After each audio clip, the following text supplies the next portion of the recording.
अगर कोई आपको नीचा दिखाना चाहता है तो इसका मतलब है कि आप उससे पहले से ही ऊपर हो। जिंदगी जीने के लिए मिली है, इसे लोग क्या सोचेंगे या सोचने में बर्बाद मत करो।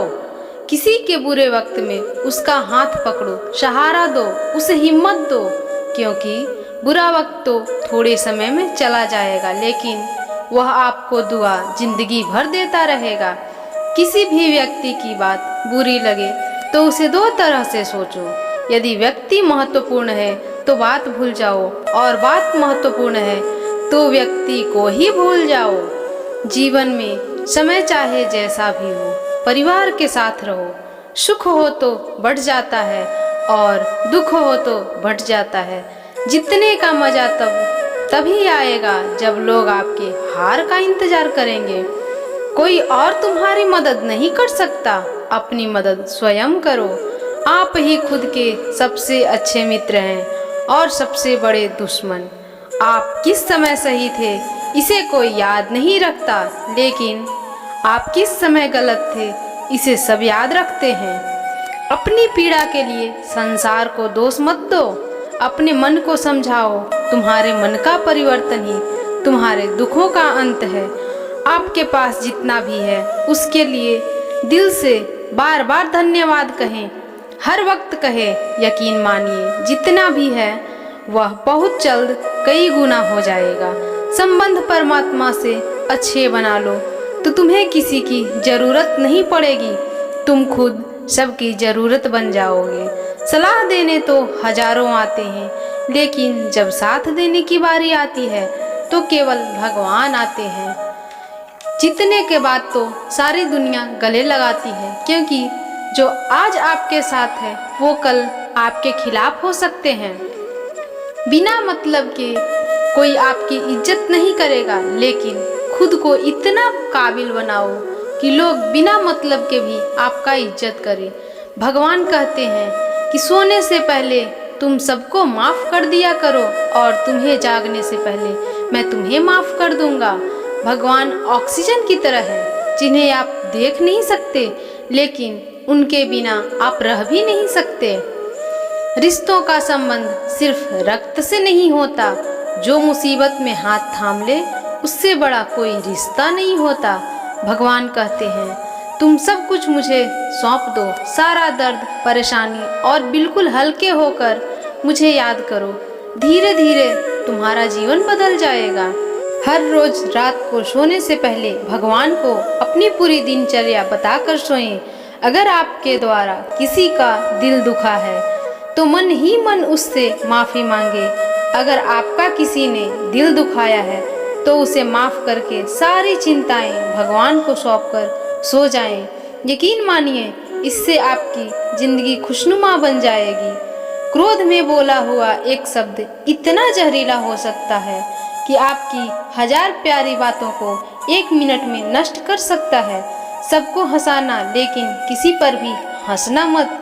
सबके दुख बांटना, लेकिन किसी को दुखी मत करना। सबकी राह में दीप जलाना, लेकिन किसी का दिल मत जलाना। यही जीवन की रीत है, जैसा बोओगे वैसा ही पाओगे। दुआएं और प्रार्थनाएं असंभव को भी संभव बना देती है। ईश्वर को न हमारे तन की जरूरत है न धन की, उसको तो बस पवित्र मन की जरूरत है। इसलिए वो हमें कुछ भी छोड़ने के लिए नहीं कहता, बस कहता है कि बच्चे मन से विकार छोड़ो, गंदे विचार छोड़ो। प्रार्थनाएं और ध्यान इंसान के लिए बहुत जरूरी है, क्योंकि प्रार्थना में भगवान आपकी बात सुनते हैं और ध्यान में आप भगवान की बात सुनते हैं। श्री कृष्ण से कितना कुछ छूटा, पहले माँ छूटी, फिर पिता छूटे, फिर जो नंद किशोर मिले वो भी छूटे, संग साथी छूटी, राधा भी छूटी, गोकुल छूटा, मथुरा भी छूटा। श्री कृष्ण से जीवन भर कुछ न कुछ छूटता ही रहा। नहीं छूटा तो वो था देवत्व, मुस्कान और सकारात्मकता। श्री कृष्ण दुखी नहीं, उत्सव के प्रतीक हैं। सब कुछ छूटने पर भी कैसे खुश रहा जा सकता है, ये श्री कृष्ण से अच्छा कोई नहीं सिखा सकता। इसलिए हमेशा खुश रहें, सदा मुस्कुराते रहें। याद रखना, भगवान से कभी उम्मीद छोड़ना नहीं और दुनिया वालों से कभी उम्मीद रखना नहीं। सुख दुख एक सिक्के के दो पहलू हैं। जहाँ सुख होगा वहाँ दुख होगा, जहाँ दुख होगा वहाँ सुख भी होगा। इसलिए सुख दुख के बारे में बिना सोचे निरंतर अपने लक्ष्य को प्राप्त करने के लिए प्रयास करते रहना चाहिए। एक बात हमेशा याद रखना, किसी के सामने गिड़गिड़ाने से ना मोहब्बत मिलती है ना इज्जत। इसलिए अपने स्वाभिमान को जिंदा रखो। कोई अगर आपके किस्मत में होगा तो आपके पास खुद ही चल कर आएगा। दूसरों को हराने का मौका मत दो, बस खुद को आगे ले जाने की जिद पालो। कभी हार ना मानने की आदत ही एक दिन जीतने की आदत बन जाती है। सिर्फ दो चीजें मनुष्य के भाग्य का निर्माण करती है। पहला, स्वभाव। यदि आपके स्वभाव में अच्छाई, विनम्रता और गुण है तो आपका भाग्य चमकेगा। अगर आपका स्वभाव क्रोधी है, आलसी है तो आपका भाग्य बिखरना अनिवार्य है। इसलिए अपने स्वभाव को मधुर और आकर्षित बनाइए। दूसरा, आपकी वाणी। बोलना तो आदमी 2.5 साल की उम्र में ही सीख जाता है, परंतु कब, कहाँ और कैसे बोलना है उसे यह जिंदगी भर नहीं समझ पाता। जिसे यह बोलना आ गया कि कब, कहाँ और कितना बोलना चाहिए, समझ लो उसे सफल होने के लिए कोई नहीं रोक सकता। पिता से बड़ा कोई सलाहकार नहीं, माँ की छाँव से बड़ी कोई दुनिया नहीं, भाई से अच्छा कोई भागीदार नहीं और बहन से बड़ा कोई शुभ चिंतक नहीं। इस मतलबी दुनिया से कोई मतलब ना रखो, और मतलब रखना है तो अपने मतलब से मतलब रखो। दुआएं मांगने से किसका भला होता है, मिलता तो वही है जो हमने बोया होता है। तुम नीचे गिर कर देखो, कोई नहीं आएगा उठाने। तुम जरा उड़कर तो देखो, सब आएंगे गिराने। एक बात हमेशा याद रखना, अगर शराब की दुकान पर बैठकर दूध पियोगे तो तुम्हें शराबी का ही दर्जा मिलेगा, और किसी मंदिर में बैठकर पानी भी पियोगे तो तुम्हें एक संत का दर्जा दिया जाएगा। इसलिए आप किसके साथ उठते बैठते हो ये बहुत मायने रखता है। याद रखना, समय किसी को क्षमा नहीं करता। सफलता का मतलब यह नहीं कि आपको किसी दूसरे से बेहतर बनना है, बल्कि सफलता का मतलब है जो आप अभी हैं उससे बेहतर बनना है। वो परीक्षा कठिन लेता है लेकिन सहन करने की शक्ति भी देता है। जो लोग आपको नज़दीक से नहीं जानते उनकी बातों को भी दिल पर मत लो, आगे बढ़ो और कुछ करके दिखाओ।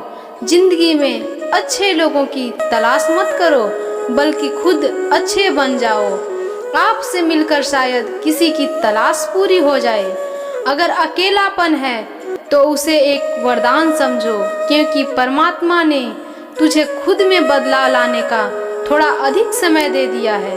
अकेले रहने का आनंद लेना सीखो, क्योंकि कोई भी हमेशा के लिए आपके साथ नहीं रहेगा। वक्त की एक आदत बहुत अच्छी है, जैसा भी हो गुजर जाता है। कामयाब इंसान खुश रहे ना रहे, लेकिन खुश रहने वाला इंसान कामयाब जरूर हो जाता है। एक बार गुरु ने अपने शिष्य से पूछा, क्या आप जानते हैं कि हमारे अंदर एक बड़ा युद्ध निरंतर चल रहा है? जब सारे शिष्य चुप रहे तब गुरुजी बोले, वास्तव में सबसे बड़ी लड़ाई हमारे अंदर 2 भेड़ियों की है। एक काला भेड़िया जो क्रोध, ईर्ष्या, अहंकार, दुख, ग्लानि, लालच और झूठ की भाषा बोलता है। दूसरा सफेद भेड़िया जो आनंद, प्रेम, दया, विचार और सद्भावना की भाषा बोलते हैं। इसी लड़ाई की शोर में हम पहले से मौजूद मन की शांति भूलकर उसे कहीं और ढूंढने की कोशिश करते हैं। गुरु ने कहा, हम में से कोई इस लड़ाई के शोर से नहीं बचा। लड़ाई हम में भी चलता है और आप में भी। शिष्यों ने इस बात को ध्यान से सुना और पूछा कि गुरुजी, इस लड़ाई में जीत किसकी होगी? गुरुजी ने कहा कि वही भेड़िया जीतेगा जिसे तुम खाना दोगे।